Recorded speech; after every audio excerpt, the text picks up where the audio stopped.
All aboard for the transcribed premiere production, The Cruise of the Poll Parrot. That exciting story of whaling days and the search for buried treasure. Captain Roy Dalton and his friends are returning from Ascension Island with explosives in the hold with which to blow up the landslide which blocks the diamond mine on secret Galto Island, owned jointly by Ezra Grange and young Johnny Robbins. While on Ascension Island, they surprised a raid on the home of some friends of Captain Dalton by a reckless adventurer named Dirk Briscoe. After having been chased off Ascension Island by Captain Dalton, Briscoe and his men are hiding from the authorities on uncharted Galto Island, unknown to our friends. There, Red Mahooley has told Briscoe of the diamond deposit, and Briscoe, who had explosives in the hold, has begun to remove the debris which blocks the mine to seize the diamonds for himself. As the Poll Parrot approaches Galto Island, the sound of explosions is heard, and our friends hastily cast anchor and row ashore. We now find Captain Dalton, Ezra Grange, Dickon, Johnny Robbins, and Sue Grange ashore, talking over this baffling new problem. Blow me down, Captain Dalton. There it goes again. Heavy weather ahead. Aye, Dickon. There's no mistaking it now. That blasting's coming from the mine. Somebody else is trying to get at our diamonds. But who could it be? There isn't anybody else left on the island since you took old Ezekiel Kip prisoner. You're forgetting one swab we've always had to keep a weather eye on, Sue. Red Mahooley. But look here, Captain. I thought you and Dickon saw Mulhooley caught in Kip's old cabin when it caught fire and caved in. Aye, Mr. Grange, so we did, but we have no proof he was killed. Aye, aye, Captain.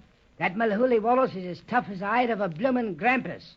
He's cruising around somewhere, not much the worse for the blow he's weathered. You may lay to that. Dickon, what's a grampus? Why, lass, a grampus is a killer whale. One of the strongest and fiercest animals in the 7 seas. He lives for killing. He'll kill anything that swims. And he ain't worth a bit of good to anything, so the whalers seldom catch him. That's not a bad description of Red Mulhooley. Tough, a murderer at heart, and absolutely worthless. Wrong, he's a bloomin' grampus. Give him the iron. We're wasting time, mateys. We've got to set out for the mine and see what's in the wind. It's liable to be dangerous, isn't it? We might walk into a trap. That's the chance we've got to take, Mr. Grange. Oh, Mr. Wainwright remained aboard ship. Buscaras taking charge of the cabins ashore here again. Nicholson supervising the bringing of the explosives ashore. That leaves Jowett free. Mr. Jowett! Aye, aye, sir. Pick 5 of your best men, arm them, and follow me. Dickon, you come along, too. We're setting our course for the mine. I'm coming too, then, Captain. By George, I've got to see what's happening to the mine. Captain, since I'm part owner of the mine, I think I ought to have a right to go along, too. Then why can't I go, too? Now, hold on a moment. You can't run risks all the time and come out unhurt. Mr. Grange, Johnny does have a right to see what's happening to his mine. But avast now. Sue and Johnny, you can follow along if you stay behind the men. But the minute we sight trouble, back you go. That's orders. Yes, sir, Captain Dalton. We'll do just as you say. Very well. Jowett, are your men all set? Aye, aye, sir. Picked an arm to the teeth. Come ahead, then. Full speed ahead. We'll head through this underbrush to the mine. Crowd out the rats from the hold, men. Stow that, you blowin' pelican. You want to give us away? Keep Polly quiet, Dickon. We don't know what lies ahead. Captain, I can't understand who could be blasting the mine, though. Even if Red Mahooley is still alive, where would he get all the explosives? That remains to be seen. I'll admit I haven't any idea. Captain, do you think...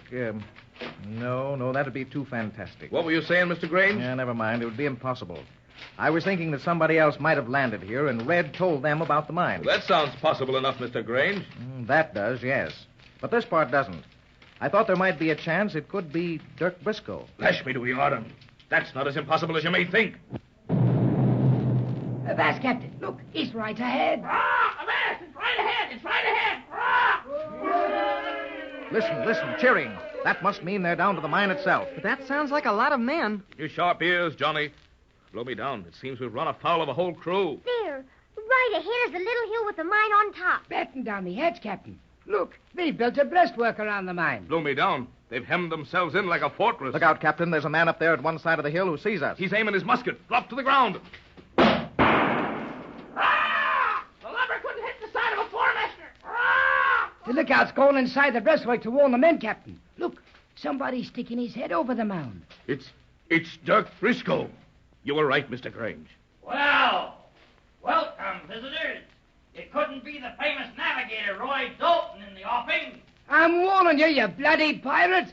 We'll swing you from the yard on before your course is done, you Stow blast... it, Dickon, stow it. That talk will get us no place. We've got to do some quick thinking. Avast, you barnacles. Ain't you coming up to pay a visit to old Uncle Dirk? Blow me down. There's only one thing to do as I see it. I've got to take the chance. Will you give me your white kerchief, Mr. Grange? Yes, Captain, but... Dickon, hand me that branch lying over there. Captain Dalton, what are you going to do? Sue, I told you and Johnny to retrace your course back into the woods if we ran into trouble. I meant that. Yes, sir, we will. Yes, Captain Dalton, we'll go. Now I'll lash the white kerchief to the branch with this bit of line. Captain, you're making a flag of truce, sir. But why? Never mind, Dickon. There. Ahoy, Dirk Briscoe! Well, I'll be blowed. It is my friend Dalton. So sorry you wasn't invited to the party. Hark to what I have to say. You and your blasted crew clear off this island while you're all in one piece. Avast, Briscoe. I'll talk terms with you. Oh, now you're willing to talk my terms, eh? Well, they ain't easy to listen to. Do you see this flag of truce? Will you agree to let me advance alone up to the mine? It may be to your advantage. Captain, you can't go up there by yourself. It's the only way. I've got to find out what he's done to that mine. If we don't strike some kind of a bargain with him, we'll never get anything. You can't attack a party of men when they've built a fort around themselves like that one. But, Captain, you can't trust the bloomin' rat. Oh, you can't trust them, I say, Emperor. I'll take that chance. Every seaman respects the white flag of truce. It guarantees safety to a representative of the other side. Avast, Dalton. Aye, I'll talk to you. My men are willing. Advance under the white flag. Aye, Briscoe. Mr. Grange, watch out for all parties till I get back. Well, I can't help it, but I think Dalton's making a mistake. The white flag of truce is supposed to be sacred, sir. But there's no telling what a rat like Briscoe will do, white flag or no. Look, Captain Dalton's climbing over the parapet. I don't like the sound of that laughing, Mr. Grange. Neither do I. Laugh, me hearties. Ahoy, below, you lubbers. We have got your bloomin' captain up here, and we'll hold him as long as we've a mind to. The rest of you get back to shore, and if you ever come peeking around here again, I'll blow you to bits. All right, mates, warm up their retreat for 'em. Good Lord, they're shooting at us. We've got to retreat. We men will rush him, sir. We won't let him do no harm to Captain Dalton. It's no use, Mr. Jowett. It'd be massacre if you attacked that hornet's nest. We'll have to go back to the beach, round up all the men, and form a quick plan of attack. We must save Captain Dalton. Look at 'em turn tail like scared porpoises. This is a bit hard on me peg leg. I hoped... Avast! Here comes Buscara. Mr.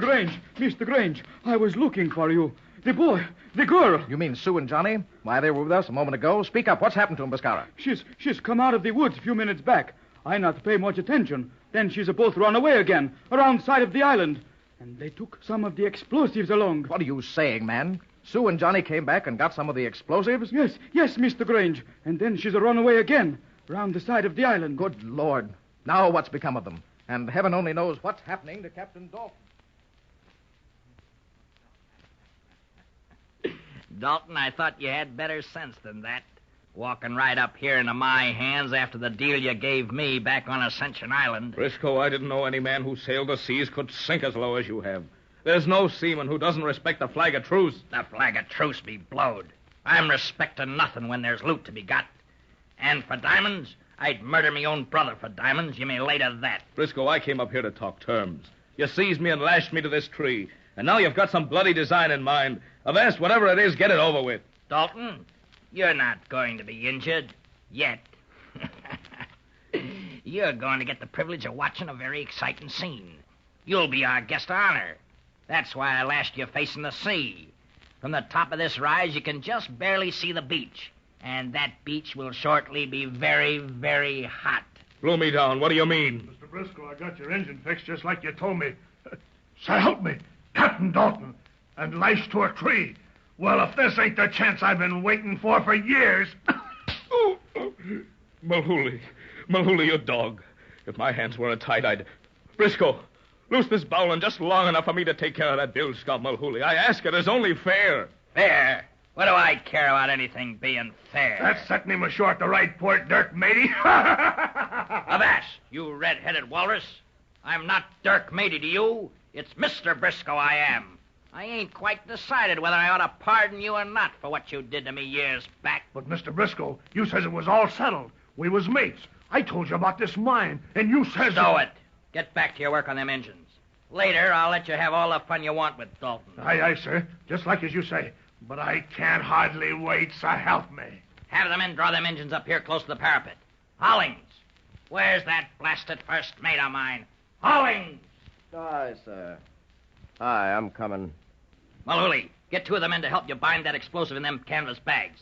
Hollings, you aim one of the engines, and I'll aim the other. Not me. I don't do no aiming. I don't want no part of it. Hollings, I've had about enough of your gam. Either you carry out my orders, or I'll take away your mate's rating and throw you in irons. Much as I hate you, Briscoe... Captain Briscoe, blast you. I said, much as I hate you, Briscoe, I'll carry out your orders as mate.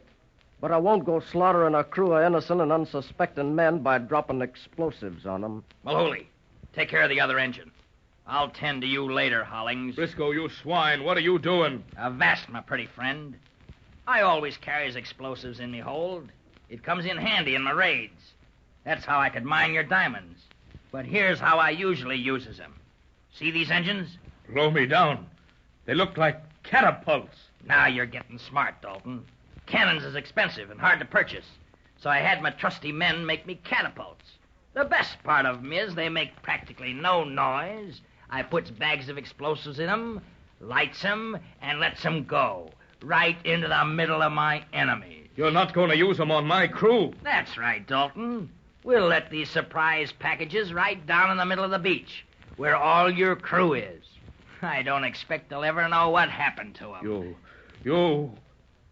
Briscoe, if I ever get my hands on you... Wouldn't that be nice for you? Well, things couldn't possibly be any worse than this.